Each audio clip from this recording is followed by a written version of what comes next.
বেশি ট্রেনিং দিতে গিয়ে পরে আসলটাই ভুলে যাবো।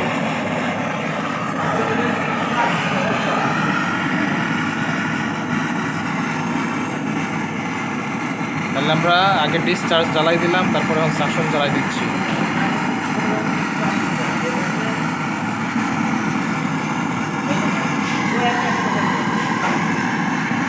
দেন দেন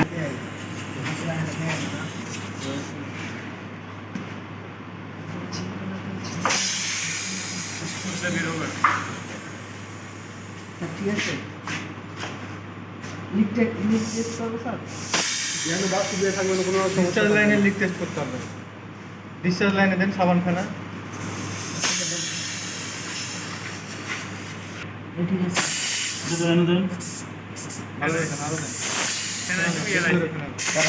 এটাতে না, এটাতে না, এটাতে লাইন নাই, এটাতে লাইন নাই রে ভাই। আর ভিতরটা ভিতরেরটা, হ্যাঁ পুরোটা দেন, ধরেন পাশেরটা।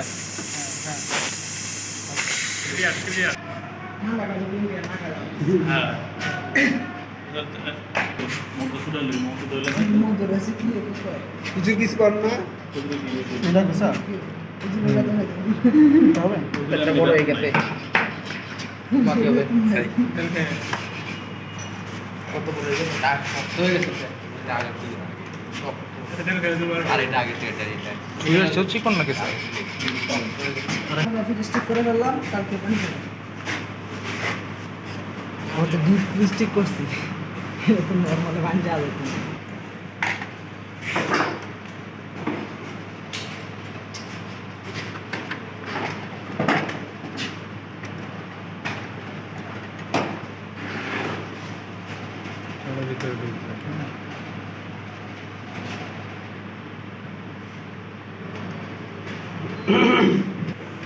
দেখেন এই যে এদিকে চাপে দিবেন, এটা সবসময় মাথার দিকে চাপে দিবেন। ওদিকে চাপে দিলে কি হবে? ওদিন যেরকম হয়েছে ফাইটে গেছে কেটে যাবে। ভাই আমার দেখ করে দেখ দেয় দুইবার তিনবার চারবার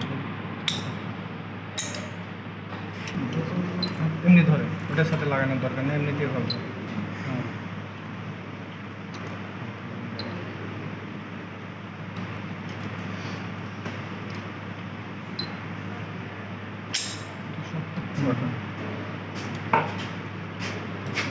ইয়াতে নোজ প্লায়ারতে একটু চিপ দেন তো।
এই বেশি টাইম করতে ধরেন দরকার নোজ প্লাস দিয়ে নিচে নিচে একটা আছে স্যার, পায়ের নিচে। এই দিয়ে দিতে তো ভাই আর কি ঘোরায়। হ্যাঁ ঘোরায় দাও। আপনি আর কিছু ধাক্কা দরকার নেই। বুঝছি অনেকখানি।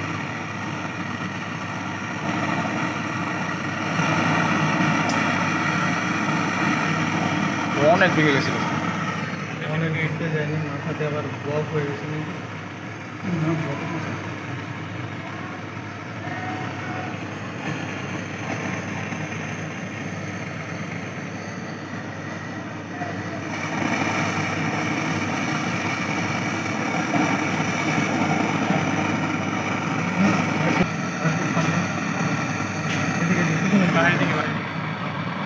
ধরে ধরে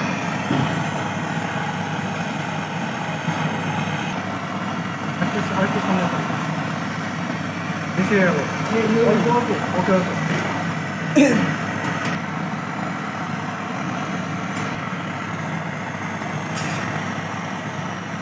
মারছে ওটার নাম থেকে গেছিল এখানে আমরা কম্প্রেসর ফিটিং করলাম। এখানে ছিল ছিদ্র কম ছিল, আমরা এখানে ছিদ্র করে নিলাম, তারপরে কম্প্রেসর ফিটিং করলাম। কিন্তু এখানে একটা ছোট্ট ঝামেলা হয়ে গিয়েছে, কি মানে টেকনিক্যালি ঝামেলা, এটা আসলে কোনো ঝামেলা না।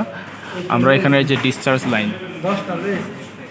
লাইন ঝালাই দেওয়ার পর সাকশন লাইনটা ঝালাই দিয়েছি, তারপরে আমরা ফিল্টার ঝালাই করেছি। কিন্তু আমাদের উচিত ছিল হচ্ছে ডিসচার্জ লাইন ঝালাই করার পর সাকশন পাইপটা ঝালাই না করা।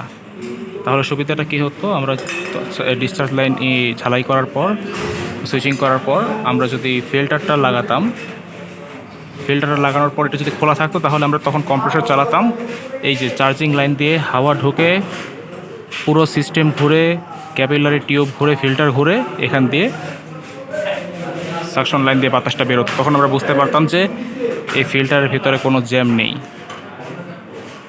কিন্তু এখন আর ওভাবে বোঝার উপায় নেই। যদি আমরা মানে আমাদের কাজের ধারা সব ঠিক আছে, আমরা জানি যে আমাদের কোনো ভুল হয়নি, এজন্য আমরা আর কি স্যাটিসফাইড।